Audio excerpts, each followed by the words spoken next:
இந்த systematic withdrawal plan அப்படின்னு சொன்னது என்ன கொடுக்கும்னாக்கா ஒரு நல்ல ஒரு டிரான்ஸ்பரன்சி அண்ட் அதோடைய நம்மளுடைய கண்ட்ரோல், தட் இஸ் உங்ககிட்ட இருக்கும் அந்த கண்ட்ரோல். அதே போல் சீனியர் சிட்டிசன் சேவிங் ஸ்கீம்ஸ் இந்த மாதிரி இதில் உங்களுடைய மணியை பார்க் பண்ணிவிட்டு அது ஒரு ரெகுலர் இன்டர்வல்ஸில் உங்களுக்கு ஒரு ஃபிக்ஸ்டு இன்கம்மை ஜென்ரேட் பண்ணுற மாதிரி இல்லை பாண்ட்ஸோ இந்த எஸ்டபிள்யூபியோட டேக்ஸ் ரொம்ப மீகர் அமௌண்ட்டை தான் நம்ம பே பண்ணுவோம். இது உங்கள் காலத்துக்கு அப்புறம் உங்களுடைய கிராண்ட் சில்ட்ரனுக்கு ஒரு லெகசியாக நீங்கள் விட்டுட்டு போகிறதுக்கான நிறைய வாய்ப்பு இருக்குது. அதுக்கப்புறம் ஏன்னா நீங்கள் ஆல்ரெடி எஃப்டிஸ்லேருந்து உங்களுக்கு ஒரு அமௌண்ட்டை நீங்கள் வித்ட்ரா பண்ண போகிறீங்க.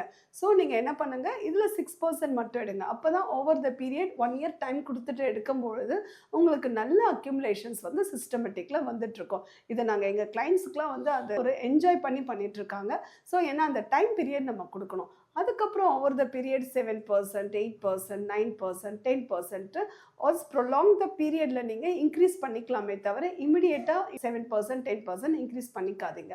இது உங்களுக்கு என்ன கொடுக்கணும், உங்களுடைய கேபிட்டல் அப்ரிசியேஷன்ஸோடைய க்ரோத்தை நீங்கள் கண்ணால் பார்க்க முடியும் உங்களால். இந்த சிஸ்டமேட்டிக் வித்ட்ராவல் பிளான் அப்படின்னு சொன்னது என்ன கொடுக்கும்னாக்கா ஒரு நல்ல ஒரு டிரான்ஸ்பரன்சி அண்ட் அதோடைய நம்மளுடைய கண்ட்ரோல், தட் இஸ் உங்ககிட்ட இருக்கும் அந்த கண்ட்ரோல். இப்போ நீங்கள் ஒரு ப்ராப்பர்ட்டியில் வச்சுருக்கீங்கன்னா கூட உங்களுக்கு ஒரு 1 crore உங்கள் ப்ராப்பர்ட்டி இருக்குது அப்படின்னா உங்களுக்கு ஒரு இமிடியேட்டாக ஒரு 25 lakhs வேணும்னா நீங்கள் எடுக்க முடியாது. வேறஸ் அன்யூட்டியில் வச்சுருந்தீங்கனாலும் உங்களுக்கு ஒரு 60 வயசில் ஒரு மெடிக்கல் எமர்ஜென்சினா கூட நமக்கு அந்த கார்பஸ் எடுக்க முடியாது. வேறஸ் இங்கே உங்களுக்கு சிஸ்டமேட்டிக் வித்ட்ராவலில் உங்ககிட்ட 1 crore கார்பஸ் இருக்குது, எனக்கு ஒரு மெடிக்கல் எமர்ஜென்சினா கூட இட் இஸ் யோர் கண்ட்ரோல். அதுதான் நான் இதில் சொன்னேன். இது ஒரு டிரான்ஸ்பரன்சியான ஒரு ப்ராடக்ட், இன்ஃப்ளேஷன் அட்ஜஸ்டட் ரிட்டர்ன்ஸான ப்ராடக்ட் அண்ட் உங்கள் கண்ட்ரோலில் இருக்கும்போது உங்களுக்கு ஒரு அமௌண்ட் வேணும்னா இமிடியேட்டாக ஒரு 5 working daysக்குள்ளே உங்களுக்கு அந்த அமௌண்ட் உங்கள் அக்கௌண்ட்டில் கிரெடிட் ஆகும். இது எல்லாமே உங்களுக்கு ஒரு ஃப்ளெக்சிபிலிட்டியாகவும் ஒரு யூசர் ஃப்ரெண்ட்லியாகவும் இருக்குது. when I talk about this equity and டெட்ல மேக்ஸிமம் ஒரு ஃபிக்ஸ்டு இன்கம் இன்ஸ்ட்ருமெண்ட்ஸ் மாதிரி ஒரு சவரின் பாண்ட்ஸ் ஒரு போஸ்ட் ஆஃபீஸோட எம்ஐபி, அதே போல் சீனியர் சிட்டிசன் சேவிங் ஸ்கீம்ஸ் இந்த மாதிரி இதில் உங்களுடைய மணியை பார்க் பண்ணிவிட்டு அது ஒரு ரெகுலர் இன்டர்வல்ஸில் உங்களுக்கு ஒரு ஃபிக்ஸ்டு இன்கம்மை ஜென்ரேட் பண்ணுற மாதிரி இல்லை பாண்ட்ஸோ ஸோ இந்த மாதிரியான ஒரு விஷயத்தில் நீங்கள் ஒரு மணியை பார்க் பண்ணி அதுலேருந்து ரெகுலர் இன்டர்வல்ஸாக நீங்கள் ஒரு ஃபிக்ஸ்டு இன்கம்மை ஜென்ரேட் பண்ணுங்கள். ஈக்விட்டி ரிலேட்டட் அப்படின்னும் போது அதில் நீங்கள் 2 டைப்பில் வச்சுக்கோங்க.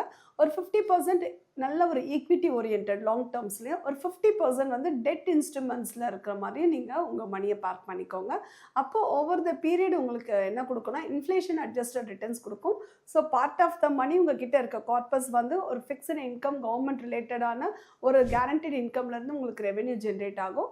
அடுத்த ஒரு இன்கம் என்ன இருக்கும்னாக்கா ஈக்விட்டி மார்க்கெட்டில் உங்களது உங்கள் மணியை க்ரோ பண்ணுவீங்க. ஸோ தட் அதில் உங்களுக்கு equity instruments and debt instruments மூலயமா ஒரு மணி ஜென்ரேட் ஆகும்போது இந்த மணியை விட உங்களுக்கு அதில் ஒரு இன்ஃப்ளேஷன் அட்ஜஸ்டட் ரிட்டர்ன்ஸ் ஜென்ரேட் ஆகும்போது ரெண்டுமே உங்களுக்கு ஓவர் த பீரியட் பேலன்ஸ் பண்ண முடியும்.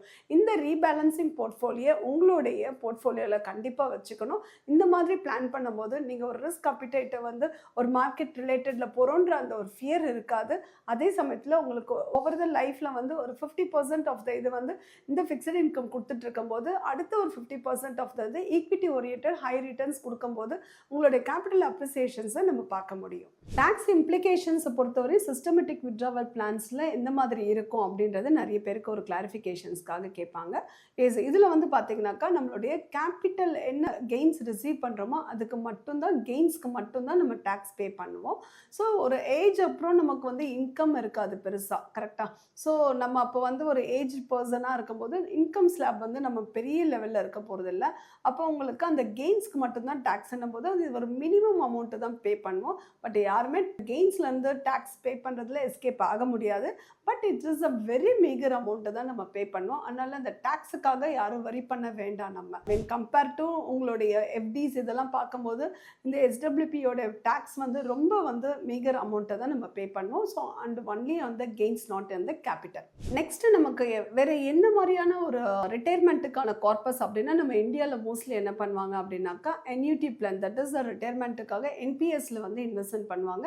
அதில் என்ன ட்ராபேக் அப்படின்னு பார்த்தீங்கன்னாக்கா ஒரு நம்ம ரிட்டையர்மெண்ட் ஏஜில் பார்த்தீங்கன்னா 60% நமக்கு ஒரு கார்பஸ் கிரியேட் ஆகும், 40% அன்யூட்டியில் போகும், தட் இஸ் இன்சூரன்ஸ் ரிலேட்டடான இன்வெஸ்ட்மெண்ட்ஸில் போகும். நமக்கு அது ஒரு ரிட்டர்ன்ஸ் பார்த்தீங்கன்னா 4 to 6% நம்ம ரிட்டர்ன்ஸ் கெயின் பண்ணுறோம் அப்படின்னா அது ஒரு இன்ஃப்ளேஷன் பீட் பண்ண ஒரு ரிட்டர்ன்ஸாக பெருசாக இல்லாமல் போயிடும். அதனால எஸ்டபிள்யூபி அப்படின்றது ஒரு ஏஜ் ஆகும்போது இன்ஃப்ளேஷன் அட்ஜஸ்டட் ரிட்டர்ன்ஸாக நமக்கு இருக்கும். மேக்ஸிமம் பார்த்தீங்கன்னா நம்மளுடைய இந்தியன் கல்ச்சர் வந்து நம்ம காலத்துக்கு அப்புறம் நம்மளுடைய பேர பசங்களுக்கு நம்ம குழந்தைங்களுக்கு கொடுக்கணும் அப்படின்ற ஒரு இந்தியன் கல்ச்சரோட மென்டாலிட்டி இருக்கனால உங்களுடைய மணி உங்களோட என்ன லிமிட்டடாக ஒரு எஃப்டிஸில் வச்சு அப்படியே உங்களுக்கு இன்ஃப்ளேஷன் அட்ஜஸ்டட் இல்லாத ஒரு ரிட்டர்ன்ஸை நீங்கள் பார்க்காம இருக்கக்கூடாது. இன்ஸ்டெட் ஆஃப் தட் இன்னைக்கு இருக்க எல்லா ஜென்ரேஷன்ஸும் அவங்களுக்கு புரியுது, அதாவது எனக்கு ஒரு ஈக்விட்டி மார்க்கெட் வந்து என்ன அளவுக்கு ரிட்டர்ன்ஸை கொடுத்துட்ருக்கு அப்படின்றத எல்லாரும் பார்க்குறாங்க. ஸோ ஃபிக்ஸட் டெபாசிட்ஸை விட எனக்கு எஸ்டபிள்யூபி நல்லா இருக்குன்னு சொல்லிட்டு இதில் நிறைய பேர் பண்ணுறாங்க. நீங்கள் கண்டிப்பாக வந்து ஒரு சம் பர்சன்டேஜ் உங்கள் அலோகேஷன்ஸில் அதில் நீங்கள் பார்க் பண்ணிவிட்டு அதோடைய ரிட்டர்ன்ஸை டிஃப்ரெண்ட் கைண்ட் ஆஃப் நான் சொல்லியிருக்கேன் இல்லையா அசட் அலோகேஷன்ஸில் மூவ் பண்ணிவிட்டு நீங்கள் இன்வெஸ்ட்மெண்ட் பண்ணும்போது அதோடைய ரிட்டர்ன்ஸை நீங்கள் என்ஜாய் பண்ணுவீங்க. இது வந்து உங்கள் காலத்துக்கு அப்புறம் உங்களுடைய கிராண்ட் சில்ட்ரனுக்கு ஒரு லெகசியாக நீங்கள் விட்டுட்டு போகிறதுக்கான நிறைய வாய்ப்பு இருக்குது. ஸோ இதை யங்ஸ்டர்ஸ் இன்றைக்கி பண்ணுறாங்க, அதே போல் ஏஜ்டு பீப்புள்ஸ் இன்றைக்கி பண்ணிகிட்ருக்காங்க. இது எல்லாமே தரோ நாலேஜோட ஒரு ப்ராப்பர் கைடன்ஸோடு பண்ணிங்கன்னா உங்களுடைய ட்ரீமாக இருக்கக்கூடிய ஒரு இன்வெஸ்ட்மெண்ட்டை வந்து pension or retirement or passive income எப்படி வேணாலும் நம்ம சொல்லிக்கலாம். ஸோ இந்த மாதிரியான ஸ்ட்ராட்டஜிஸில் இருக்க உங்களுடைய லைஃபோடைய செகண்ட் ஆஃபில் உங்களுடைய money it will work for you. So இந்த டீட்டெயில்ஸ் உங்களுக்கு பிடிச்சிருந்ததுன்னா இந்த சேனலை சப்ஸ்கிரைப் பண்ணுங்கள். ஸோ இது ரிலேட்டடாக இன்னும் ஃபர்தர் இன்ட்ரெஸ்டிங்கான வீடியோஸோடு நான் உங்களை நெக்ஸ்ட் வீடியோவில் சந்திக்கிறேன். Until then, bye from Anita Mohan, Investment Solutions. Keep on watching. Thank you.